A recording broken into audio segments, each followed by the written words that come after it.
So we're just going to talk about some pedals. So I love talking about pedals. Do you like talking about pedals, Tom? Not really, but Hey! they're a necessity in the guitar world. Well, is any of it a necessity? Yeah, to be heard, I guess. I mean, I have a strange relationship with pedals, mainly because a lot of my background is getting up on jam circuits. Getting a band together where I used to live was really difficult, but playing and jamming out songs that everyone knew down like a jam night, 2 or 3 times a week was really cool.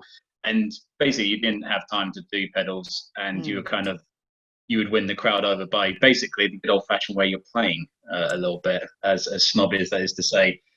And you would get some people come up with the pedal boards and, think, oh, God, I want to play, no one wants to hear the loop pedal or the delay pedal that you're playing around with, and then mess it up anyway, when you do the show. So you were basically part of the hardcore scene, Tom, sort of hardcore-y sort of stuff and sort of metal-y sort of stuff? No, I mean, I just like anything with a good driven amp. If I'm going to go electric, just give me the drive, and then we can play around with there. Yeah, I mean, again, it was like doing the jam nights. I did love listening to metal, but it would be very hard to find some other people who knew Cowboys from Hell. So you just turn up and do. So what are you doing at the jam nights, Tom? What sort of thing was that? Oh, well, anything. It was like Zappa, Cream, Zeppelin, Bowie, all the classics really. Jam. Awesome. You just come up and just if you knew the song, you find the musicians, have a quick word round. You never knew who you were going to be playing with. Honestly, one of my funnest days as a guitarist was like just going every Monday, Thursday, or Sunday, whenever it was, just finding out who was there and who would do the tracks. And sometimes you put together with people and knock down some songs. But no, it was just fun. It was just a good way of doing it. I have to say that sounds terrifying. Playing with people if you don't know them, so that sounds terribly worrying to me. It's invigorating. So are there any pedals that get you excited at all? So the one pedal that stayed with me probably the longest is probably the wah. Mainly, but for a long time I was playing it in the wrong place in the chain. I'd stick it right at the end, and then you'll be in trouble. Yeah, exactly. And then thanks to the internet, I realised I've been doing it wrong all these years. But I used to use it as an envelope more than anything. Something just to create a nice sort of almost a flange effect. But that's only like using it like like if you use an analog synthesizer and you open the filter at the end of the synthesizer. Yeah. That's only like using a wire there. So yeah. I'm not I will put things in any order that works. So at the moment, I'm really into having delays going into vibratos. So you get like an analog delay sound and then put it into a vibrato. And then you get that sort of Boards of Canada wavery sort of sound. But I don't believe there's an order that really works for everything. I think there's, everything is just messing about. It's just fun. It's like Lego. Yeah, that is true. Or train sets for music nerds.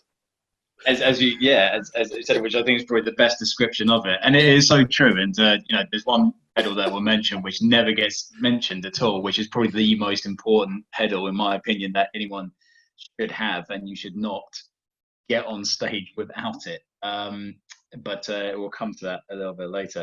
But I mean, I do like them. I wasn't always the richest guy, in my group, so I had to spread my money between gigs and rehearsals, and that would leave little for pedals in the end. So again, that was a little bit. How do you, where does your playing actually come from? So it used to be a wah, a little bit of a boost here and there, and then off we go.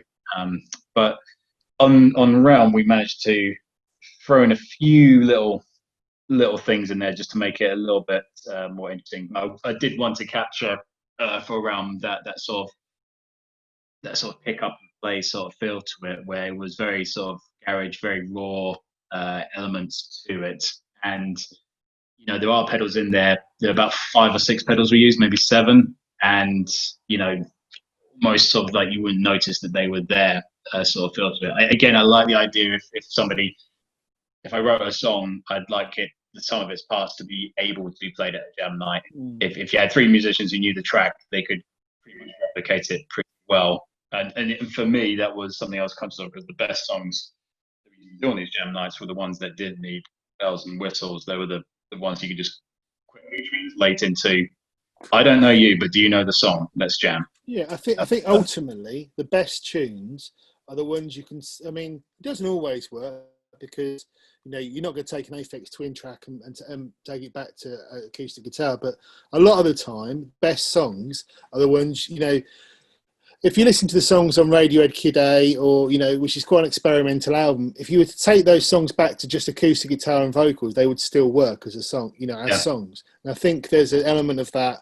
If you listen to Realm, I think it's definitely got that thing where they're actual tunes. They're not just bits stuck together, they're actual songs. And I think that's a really important thing. And I think, like you say with pedals, if you can just emphasize the tunes rather than let the sounds dictate, I think that's a really strong thing to do. The other way works as well. That's how you get, approaching it from as pure sound ways is how you get David Bowie doing Heroes, because that sort of came from the sounds. But I think, with Realm, I think it's very much a song driven album. And the pedals just sort of add to that, really, which is a bonus. And I think when we see you guys play live, which I'm really looking forward to doing, I think I think that will hold well for you, because you will be able to play it as a 3-piece stripped back, and do it as as that sort of lineup, and that will really work. Should we talk about the pedals? Hey, so pedal number 1, Fuzz Face, and this is heard in the track Hemoglobin and Subject to Entropy. Gotta have a fuzz, and the reason I chose this one is mainly because of the germaniums. It gives a really nice, woolly, comfortable feel, and that's what I wanted the album to be. It's not like in-your-face destructive doom, but kind of like you're being wrapped in cotton wool and taking on a heroin ride or something like that, And it was.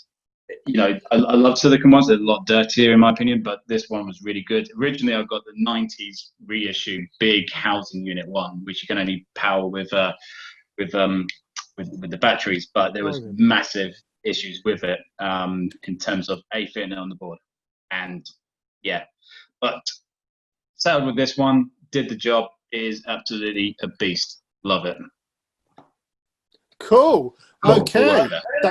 Cool. But I was going to ask you, one of my favourite Fierce in the Dead tracks is the Euphoric. What are you using on your one? What's the fuzz that kicks in a minute through? We've got loads. I've got probably got too many fuzz pedals. We've got a Roger Mayer one, which was one of the original Roger Mayer fuzzies we bought in the 90s. Roger Mayer Rocket Fuzz. What else got on that one? We've got all sorts of. I think that's a guitar tuned down to A flat. Yeah. And I think that's what's he got? I think it's an Earthquaker fuzz or something like that. I can't remember which fuzz Steve's got on that one, but I think that's Steve's, because I'm just playing keyboards in that song. I'm not actually playing guitar on it. Okay. I can't remember. It was a long time ago. This was recorded 3 years ago, so. I don't think I worked out the guitar parts, but I think Steve played them. And it's in drop A flat, or it might have been me playing the guitar, I can't remember. But I think it's either the Roger Mayer fuzz or the one of the Earthquaker ones. I mean, to be honest, with fuzzes, what I just want loads of drive and then get an EQ pedal to try and get the right sounds out of them, because they never sit in the mix properly anyway. So. Where do you put it? Do you put it at the start of the chain with the EQ pedal straight after it? So I've got EQ, fuzz, and then or you can put an EQ there, or just have the fuzz, then drives, then modulation, then delays and stuff, and then have like a boost at the end. And then I'm running one of those at the end as well, which is like a vibrato pedal. It's like a shaker vibrato thing. It's that sort of wavy, so like the broken record sort of sound, basically. So anything to try, anything just to try and make it when we did I think I've recently got into a lot of modulated sounds. I think it's because we're playing synthesizers. So, but yeah, to be honest, it's like yourself. It's not about the gear, is it? It's about the ideas. I mean, that's ultimately that's what it's all about, isn't it? Yeah, I mean that's a good place to come from, and like especially the view of the internet now, where you weren't beholden to the shop you'd go into, and how much you're getting pressed by the clerk to buy something. I settled on the fuzz face when first of all, if it's good enough for Hendrix and Clapton, that's the first point of call, right? But second of all, it was like I was just listening to fuzzes after fuzzes, and just like close your eyes, sit there, listen. Where do you hear your idea resonating the most? And this bad boy was the one. But I do like fuzzes. I love hearing bands experiment with this particular pedal and getting it so right. Like it's just I love fuzz. My only thing with fuzz is live. If you're playing with two guitars fuzz, the fuzz tends to disappear in the mix. So if you listen to like Smashing Pumpkins' Siamese Dream, which has got some of the best fuzz sounds I think ever on it, the drums are tiny on it. You can barely hear the drums. So it's like you have to compromise. The fuzz sound takes so much space in the mix. There's so much of it is getting the EQ right and stuff. It's such a hard thing to get to. You've really nailed it with your album. It sounds amazing, but it sounds amazing because you spent so much time on it. Jared got it right, but nailed it. Yeah, I mean, considering you recorded it so fast, but there's so much in the mix there that works so well. It's incredible. And it's incredible, like how especially fuzzes and like crazy distortion sounds will pick up on your playing as well. And we had this really horrible moment when we were recording that we could not get the fuzz to stop clicking with the strikes. Like a really, really horrible sort of like artificial harmonic. So yeah. And and that was what we were trying. A lot of it was we've got the sound, but we're trying to get rid of stuff that we don't want. And the fuzz pedal was the worst for that. The fuzz was like, unless you're doing big chunky chords like in Subject to Entropy, trying to get that almost genty part of Hemoglobin down, those strikes would just counter bounce off the drums and sound like a mess, And what do you tune to, Tom? For Hemoglobin, so for Subject to Entropy, it was drop D, because then you can use the open neck to do those intro bits. It's really nice to do those sort of hammer on and open. But Hemoglobin is, I don't think anyone's got this tuning, but it's regular tuning for the top four strings, so E, B, G, D, and then the A is tuned down to F sharp. Oh, yeah. And the sixth string is tuned down to B. Right, okay. So it's weird actually, because just recently I've got, this is the guitar I used to Fierce and Dead stuff. This one is tuned to B, A, Easter Bunnies Get Drunk at B. But so recently I've been experimenting with this, which is a terrifying looking thing. My mum bought me. But this got it's the 7 string with the B at the end. But the feel of it is completely different to playing a detuned guitar. So because it's a 7 string and it feels really tight, and you can, and like I was playing that, I was thinking, that's how you get that genty sound, because there's bouncy. And you put a compressor on, or you put loads of fuzz on and put a noise gate at the end, and that sound, it's like that genty, sugary sort of Haken or any of those bands that you say, oh, that's how they do it. And also, it's really easy to do. It's just like, my God.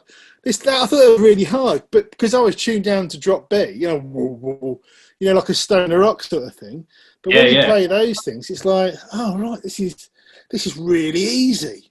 Well, I mean, you probably came from the era where you'd get the 6 string, and unless you were into Korn and you were that way inclined to go and buy a 800 quid guitar at least for your drop A, you were used to slack string 6, 6 strings. And my always thing was like, you need thicker gauge. If you're going to tune down, you need thicker gauge strings. Yeah, defo. The recent things like is not going too much of a tangent about strings, but a lot of it is about light gauge strings even when you tune down, and I was like, that's Really? really weird. Yeah, I like it could be just a recording thing, maybe not a performance thing. So I remember really struggling with playing so light sometimes, with not to bend the strings out of tune. But I've hey, got this one's got pretty normal strings on it. My Telecaster has been set up for low B, and that's strung to, I can't remember what it is, but it's heavy, really. It's like heavy. It's got like a drop tuning strings on it, and that feels tighter. But this one, it's got really good tune heads, and I suppose it's got slightly longer scale. That share gold feels really good as well, so it seems to work. Should we do the next pedal? I was going to say we're going to nerd out completely. We're really nerdy, aren't we? Sorry, exactly. I don't know. I'm not a bad influence, really, aren't I? I didn't think I'd have anything to talk about, so I'm glad that this is actually going reasonably well for content. Right, okay, so let's do the next one. MXR Microamp Boost. Okay, so pedal number 2 is this beauty, the MXR Microamp Boost. That way. It's in everything, and it's a clean boost as well. So we used it to boost the cleans. We used it to boost, everything. The JCM 800 is a brilliant amp, and a lot of the sound is driven from that.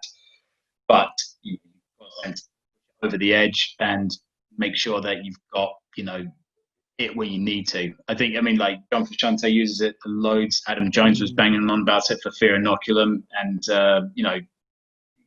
fortuitously, I already had it in my arsenal, and it's probably the best boost pedal you can go and get, in my opinion. But it will just make you sound better. That's the bottom line. Everything you play will just sound better.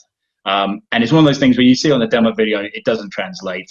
You just go, "What is this?" But plug it in, you'll see what I mean. You'll sound better. Cool, done. That pedal into a JCM 800 is a bit of a classic. Iron Maiden used to get their guitar sounds like that. Right. The JCM 800 doesn't boost. Mastodon had that problem. And I can't remember what they used for boosting their albums, but they would generally keep everything around where we keep it, which is around sort of the 6 and the 7 mark. And they'd either change the amp for like the big sounds, or they'd boost it with some sort of boost. I don't know what it would be. But yeah, the JCM 800 is fantastic overdrive, but you don't get like the big metal sounds or the big lead sounds all the time. I think one of the things people used to do is put a distortion into it and then EQ the distortion to get that sound. But I love JCM 800. I think they're the last decent amp Marshall made, because the JCM 900s aren't as good, and most of the other stuff I don't really get. I'm not a massive Marshall person, but I do really like JCM 800s. I think they're really cool. I think they hit a sweet spot with that one. I think the JCM 900 was trying to do exactly what I was just saying, trying to make it a bit more metally, and it's got a little bit of a resurgence at the moment. Everyone's like banging on about how nice they are. I remember thinking, to be honest, when I was playing with them, kind of for the new metal heads, I guess. Do you remember when everyone had all those Line 6? Do I? Everyone had all those. What were those Line 6 amps? I can't remember. Line 6 Spiders, weren't they? And like when they came out, everyone was just like, "Yeah, they just do everything, don't they? They're brilliant." And to be fair, Line 6 helixes and the technology's there now, so that you can do that. But at the time, I remember every rehearsal room we used to go into, there'd always be either a Marshall valve state, which is an awful amp, or the Line 6 Spiders, which is also like, And all I want for an amplifier is one that's basically going to stay clean. It's either going to be something like a JCM 800, which isn't great. Like JCM, like Orange amps and JCM 800s aren't great amps for clean sounds. They're great for distorted. Okay. Yeah, they're all right. You can't get them complete. They're not like a Roland Jazz or I really like. Oh no. You can't get a Radiohead clean sound out of them. You can get a crunch clean sound, but you can't get a proper, like a Fender will go a lot cleaner than the Marshall or an Orange. But for distorted recording sounds, I think a JCM 800 would be on my list as well. I think that's a fantastic amp to use. So, but yeah, so it's you know, so should we do the next pedal? Yeah, let's. What's the next one that we've got? We have a Jim Dunlop wah.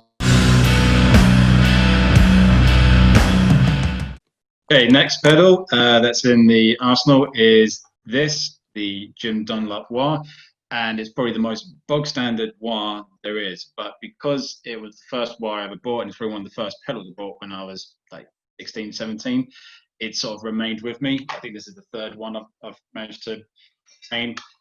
I mean, who doesn't want a wah? You know, it's there as a good envelope. We were talking about that earlier, Matt, just about how it's sort of different scape of sounds, but also have a lead, you want that lead to scream. And there's also one line of Semina Synapses Part 1 where it's in there, and Jared wanted us to get something just playing over underneath an octave lower with a wah in there, and it works fine. But absolutely brilliant pedal. That should be a standard on every board. Superb. Do you ever leave the wah open when you're using it? Do you ever leave it sort of halfway and for creating that filtered sound? I was experimenting to do that. I love when Vishante does that on Blood Sugar Sex Magic, and Flea's just doing that driving bass over the top of it, and we're hoping to harp back to it. But again, in the in the studio, we just ran out of time, and it would have been like, right, let's go and get the wah pedal out just this one bit. It's quite a hard sound to get as well, isn't it? You have to get it just right. It's a really hard thing to do. You know, you have to cock it just sort of right. This is my problem with the whammy pedals. Is like the early Digitech whammy keys. You have to cock them just correct, and for the wahs, it's the same with the tone. There's an issue with the whammy pedals as well, that there's a calibration feature on them that doesn't work properly. I've got 3 of them upstairs, and none of them really work. You have to constantly recalibrate. I think the new ones are all right, but yeah, I don't trust whammy pedals live. I think, you know. No, I agree, and I'm predominantly like a. I don't know if this is true. Someone told me about it, and it's always stuck with me. But there's like digital pedals and there's like analog pedals, you know.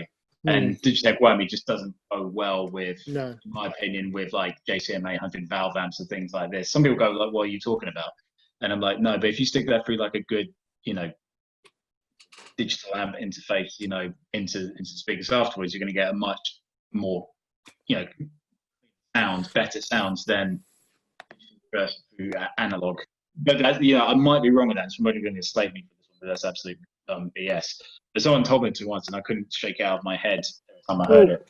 Ultimately, all that matters is what works for you. And you know, I've got stuff in my chain that's digital, but I have found that, like, for example, like phasers, like I've got some really good digital phasers and digital flanges, but they don't sound as good as the analog flanges, because there's just something about that sound that is quite, I don't know, you can't get it digitally. I don't know why, but I'm sure if you were to get the Kempers and all those sort of things, but I've never gone down that road. It just seems like a lot of work to me, and it doesn't seem like a lot of fun.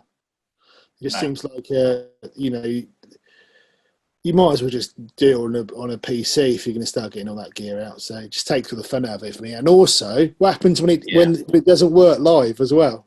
If you're using pedals in an amp, it's like, I can fix that. I can borrow your mates. Like, the other reason is like the more pedals you've got, the more something can go wrong. Yeah, you know, definitely. and you know, and that's one of my biggest fear when I go on stage is like things are going to go wrong here. And you know, all I need is the guitar to just behave and the amp to behave, and you know, 1 or 2 free pedals. You know, I look at like big pedal boards and they're intimidatingly good, but I think, if one thing goes down, I know, and I think that's, you know, I was similar. When I do gigs as well, I just want to try and get as little in the chain as possible, and also I'll get the set list out and go, well, I can get rid of that, I can get rid of that. Yeah, there's certain things I can't get rid of. And I'd love to get rid of the Line 6 DL4. I hate the bloody things. I'd love to be able to get rid of.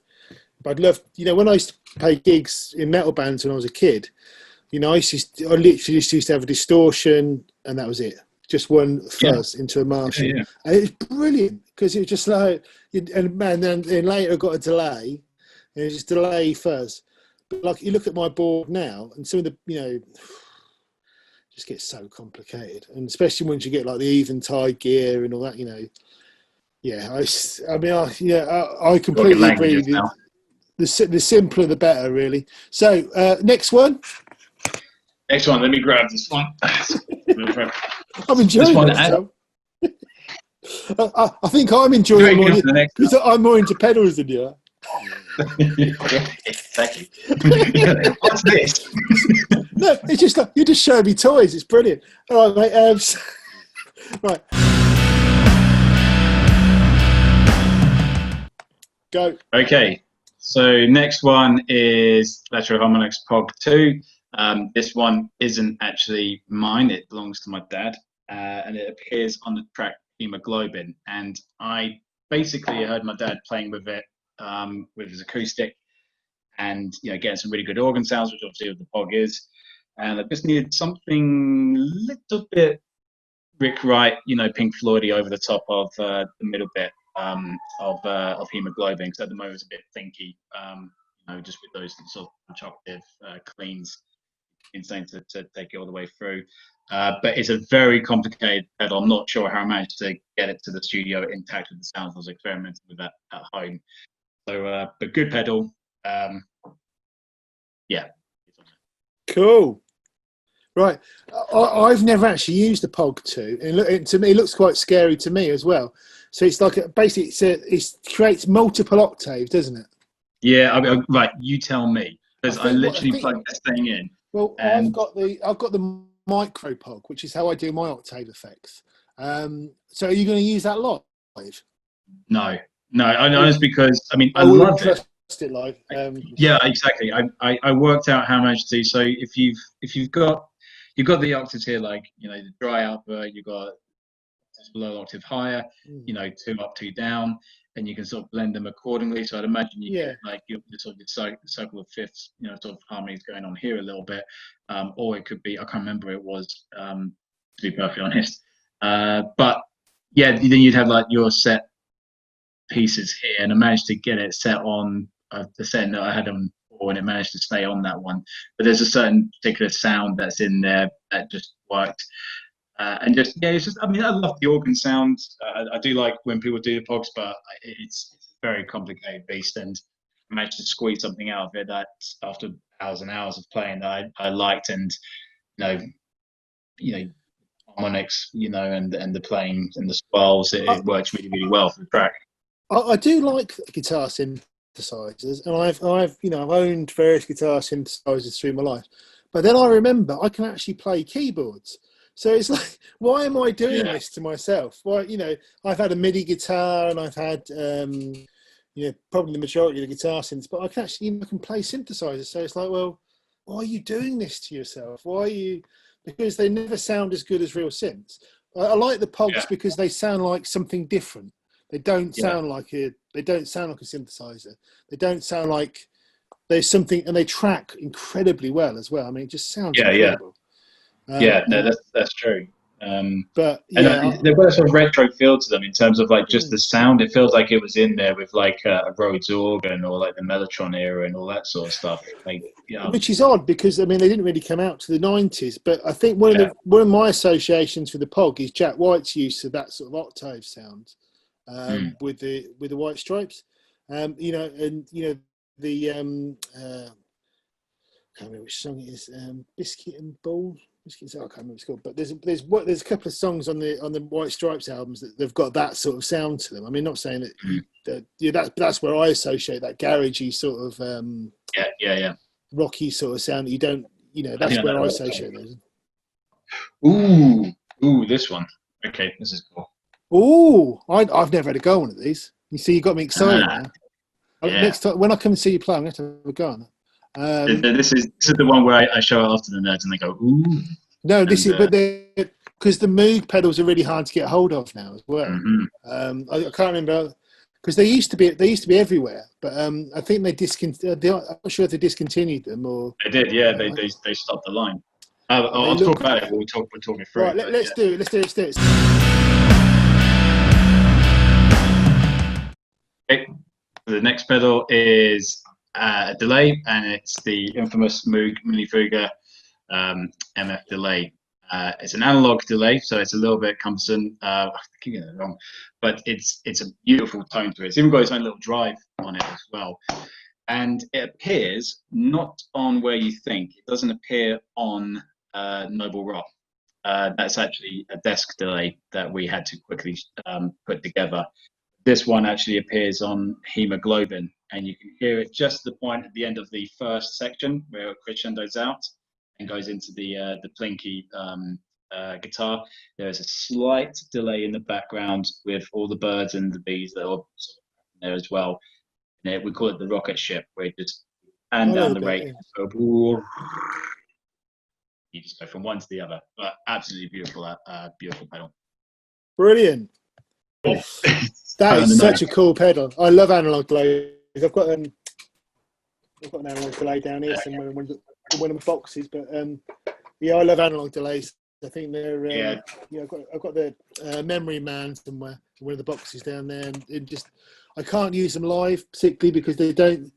One of the reasons is they don't seem to stack well with distortion, so I tend to use digital delays live.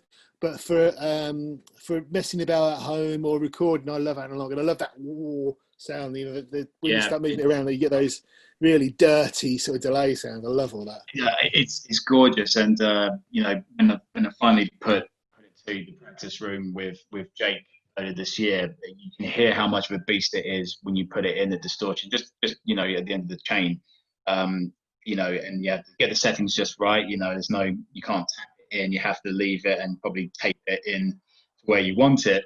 But one of my ears, an absolute beast, you know, to work with. It'll launch itself off, you know, in terms of like other delays I've been used to working with. Does it self oscillate when you start messing about with it? I think it does a little bit. So we got the time Hawkwindy sort of sounds. Yeah, that you get quite a lot that with this one. That. Yeah, you got you know sort of that going on, and it's got its own drive as well to it, which is really interesting. So you can boost the drive on it a little bit when it kicks in automatically, which is nice. But you got the time, you got the feedback, you know, so that's where you got the oscillation. You got the mix, which generally I keep, you know, just a dry exact same sort of setup. But yeah, this goes back to like the fuzz bass. I was listening to pedals that I thought I was going to get the DD6, so I just keep it safe. But I thought, let's see what else is out there. And, you know, the original, like, you know, they go for like £1,000 like the big unit ones. And they did these reissue ones. And I thought, okay, let me go and get it. And they had sold out as well. So I was literally on a Gumtree alert until it came up again. And then I think I had to wait about a month or two. Then, some guy was selling his accordingly. And I don't know if I will take it live like you. Like you said, I think I probably will sub out for like a boss delay or something like that. That's a little bit more until I get used to the live shows with it. I might just sort of take it out of the chain. But recording wise, I'd like to do more with it. It's got a really nice, really nice feel to it. I mean, I love analog delay as well. Just like I say, it's another thing because it's a bit like fuzz because it's a big sound, and because it's complex and you know self oscillating, Hawkwindy sort of thing. You either sort of make it a feature, or it doesn't sit particularly well in a mix. So it's quite hard to sort of to get it to work. I was going to do the honourable mention, but probably worth mentioning there was an overdrive pedal in there that we're not going to feature on here due to something recent. But there was an overdrive that we used for like the dirty cleans, just to make sure that I never like playing completely clean, and unless it's acoustic clean. So just a bit of dirt on there works really, really well. But the problem with that pedal is high pass and the low pass are no off. And so it's not it has a nice sound to it, but it was not without its issues in the studio. But Again, I don't think I'll probably use that. I'll probably use a traditional tube screamer now that we've experimented with the sound quite a lot anyway. The tube screamer is a bit more versatile, a bit more. Yeah, I mean, and also with are you going to use the JCM 800 Live? I think so. I won't use the one that I recorded on because that is actually literally from the 80s. So it's one of the originals. It sounds sweet, but it is not a reliable amp, bless it. So Yeah, no, I've got an issue. I've got the same issue with it. I've got a Bear, which is the Russian version, the JCM 800, and I wouldn't trust it live. Those old valve amps, you only got to knock them slightly in a bus, or if you're driving up to do that, like the HRH Prog Festival you're doing, if you're driving up to do something like that,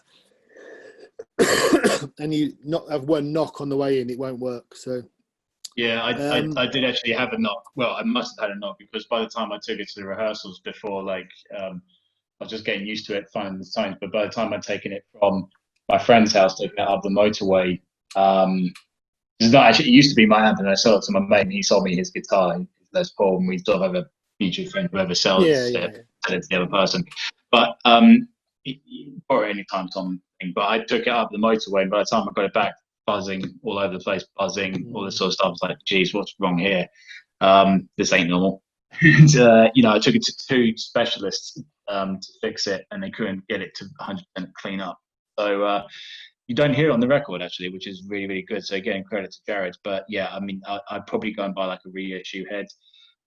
Or I might start experimenting into orange as well. And really, it opens up a bit more possibility for pedals as well. We've got the orange, the ones we've got orange stacks, but we've got the orange transistor heads just because the practicality of them, that you can just throw them around. And all our drives came off the distortion anyway. And no one's ever sort of said to us about our guitar sounds being, they don't sound real. And I think their heads are like 350 quid. They're not expensive heads. So if they do get thrown out the back of the van, it's not the end of the world. Whereas, in our lockup, we got Russian Red Bear heads, which are like a Russian JCM 800. I've got a Hot Rod Deluxe. I've got loads of amps there, which are really nice amps. But to be honest, through the PA of some rock festival, no one's going to go, you know what? They're not EL34s. That's not a real guitar sound, are they? You know what I mean?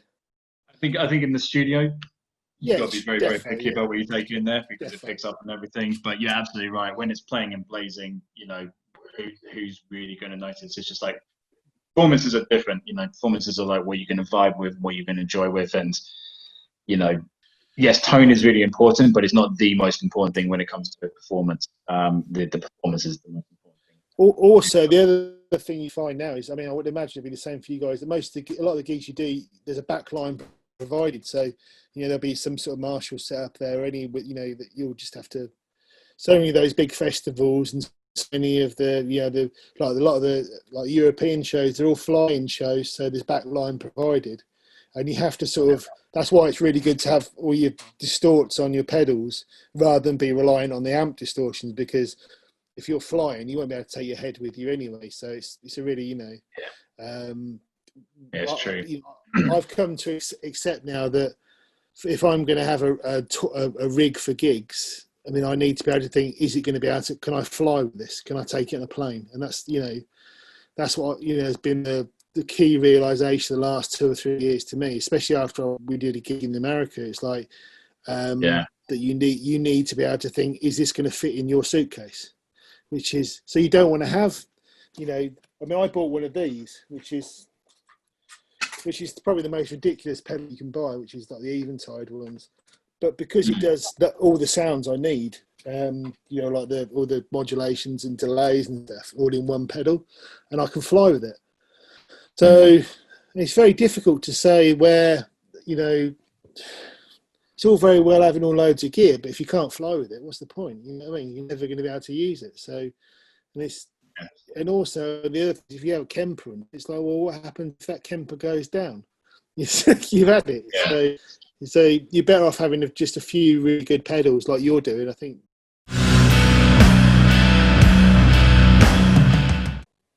Okay, last pedal, and one that is never ever mentioned on any pedal show that I've seen before. When everyone says the top 3 pedals you need in your board and all this sort of stuff, it's missing this one. It's a tuner, and I cannot stress enough from doing jam nights how effing important this is.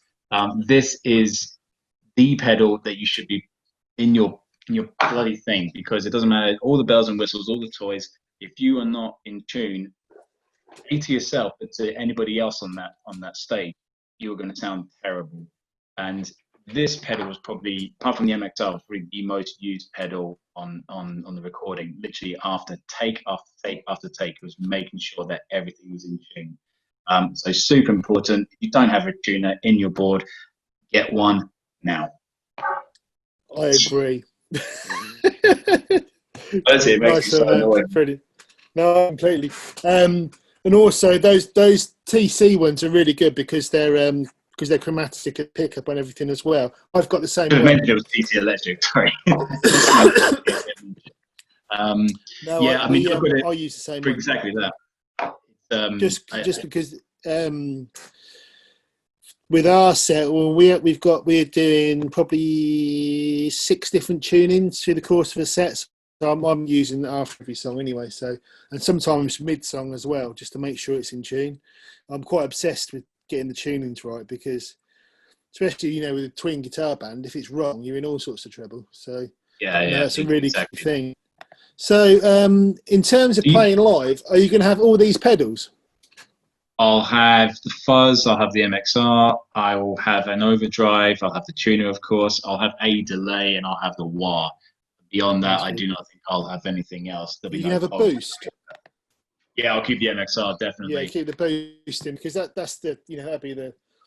Also, in terms of delay, are you going to get a tap tempo delay? Yeah, I think so. Because that'd be easier to key in. Defo, yeah. Well, I can't wait to hear you guys live. It's going to be epic. I can't wait to hear so many people live. I just really hope I haven't seen the stuff that you posted about NME doesn't look particularly great. And the one thing I was really tempted is like just Bloody Mallard, just get a good old fashioned lorry stage, do it in a field somewhere, and people can social distance that way. I don't know, just find a way to work around this. But I think what you'll find is people will find a way to make it work. Mm-hmm. And this if it has to, I hate the idea of a socially distanced gig. That just feels weird. But that gig, the festivals and stuff. I mean, I'm not sure the festival's going to work next year, to be honest. But who knows? We've got a vaccine or some sort of cure for this. I don't think it is going to work. I mean, there's too many variables for me to speculate in June about what will happen next year. But very weird, isn't it? It is. It's really gutted, especially with the festival seasons coming in now. You're aware of it, aren't you? That download didn't happen the other week. Now starting to see all the good shows that normally come out in the summer. Fate No More was supposed to be the other day, in Brixton Academy, and you start realizing those places aren't socially distanced whatsoever. When are we going to see it? But we stay true. Stay positive. I don't think we'll be doing any live streams or anything like that. We just haven't rehearsed enough as a band, as the 3 of us, to do that. But what I am doing at the moment is writing more and starting to getting those ideas of where we want to go sound wise. And I think probably one of the most pressing ones at the moment I need to work out, which you can probably advise me on, is I need to get a new fuzz, definitely, for one new song. Needs a big crushing outro to it, and it's I believe I have a solution. It's that one, the Earthquake Cloven Hoof, which is Earthquake Devices one. It's once again, just because it cuts through, because so many fuzzes just disappear in the mix. So like a lot of the big muffs and stuff. I've had loads of fuzzes over the years, and the one that I've been most happy with is Cloven Hoof one. But it's fuzzies, and I think the other thing with the fuzz as well, if you put an EQ next to it and then use an EQ pedal to get the right sounds, the right tones out, because they're really hard sounds to mix, really hard sounds to sit in a mix. I went to see Monster Magnet a couple of years ago. They were supporting my mate's band, and like when I was a kid, Monster Magnet, I thought it was the coolest stoner rock band in the world, because they had this epic guitar sound. But seeing them live, the guitar just disappeared. It sounded awful. Yeah. And getting those fuzz sounds to work, to sit in a mix live, is really, really hard. So yeah, I reckon that Cloven Hoof is probably your best, one of the sort of better. What's the what are the toggles on there? I'm just looking at it now. I've got level, fuzz, obviously. You've got tone. Shift, tone, and level. So the shift seems to be some sort of, I'm not sure if it's a phase shift, but basically it's like it's some sort of resonant filter. It seems to open up some sort of filter in it. But it's really that's what I've been using to get to sit in the mix on stuff. But yeah, the shift seems to be some sort of resonant, sort of filtery sort of thing. It's one of the things you got, and it also seems to be when you have it at different levels, the shift seems to do slightly different things as well. So, I think in terms of an all-purpose fuzz, that's a really good one. I mean, but I don't know, fuzz is such a, I love that Hendrixy, like the fuzz face sort of sound, but I've never been able to work with that sound. I've never been able to get it sit in the mix. I've never been able to, I've had the Roger Mayer fuzz, I've had which is, the classic fuzz face sort of sound. I've had, where's that other one? I've got another one behind me here. There that is. Oh, this fuzz. Oh, I've got to show you this. This fuzz. This is. The Wizard has landed. No, this is the Electric Wizard fuzz. Yeah. Yeah. It's the Hyperfuzz Behringer one, isn't it? It's a remake of an old Boss pedal that you can't buy anymore, but it's an octave fuzz. I'm not a massive fan of Electric Wizard, to be honest, but I quite like that guitar sounds. I don't get it. I have tried. I'll tell you my Electric Wizard story off camera. But this, if you want that sound, that pedal is that sound, basically. Yeah, do you know what I was thinking? It's 20 quid. No, but I've heard those remakes are selling really quite a lot now as well. Unless I dreamt that. But no, you're right. What happened was the guys from JHS Pedals made a video about Behringer pedals and basically said this pedal is the fuzz sound, and then a load of Doom people made videos about it. There's a guy, I think, Does It Doom, or one of the basically, he made a video. I think it was him. I saw that one, as well. And it is, honestly, the case is rubbish, but the actual pedal is awesome. But it's another one of those ones. It just doesn't sit in the mix. You can't, unless you're going to do like Electric Wizard do, and have it right at the front. It just doesn't sit anywhere. It just doesn't, you have to, it's a weird one. I mean, I don't know. But yeah, so yeah, playing with a band, that one. Playing in your bedroom on your own, that one. Because it's the most fun, because you just go drop B, sorry. It's fantastic. It's all those, and if you put it in a posh box and put an Earthquaker logo on and called it the Sun pedal or something, people go mad for it. But because it's not a cool pedal, because it's made thing. There's another fuzz here that I really like as well. This is an Electro Faustus guitar disruptor, which is it's somewhere between like a guitar it's almost like a synthesizer. That's bonkers, that is. That's another one that does this sort of octave fuzz type sound, but just insane levels of distortion. Yeah, that's what I'll be looking for. I need to be fair, I keep thinking, what sound is it? And I keep thinking of that open chord on Return Trip from Electric Wizard. Yeah, that would do the trick. Yeah, I think so. Cool. Are we done? It took nearly an hour. Are we done? I think we should be done. I really enjoyed that, mate. We'll do it again. Oh, it's a pleasure, mate. Always enjoy hanging out with you. No, good man.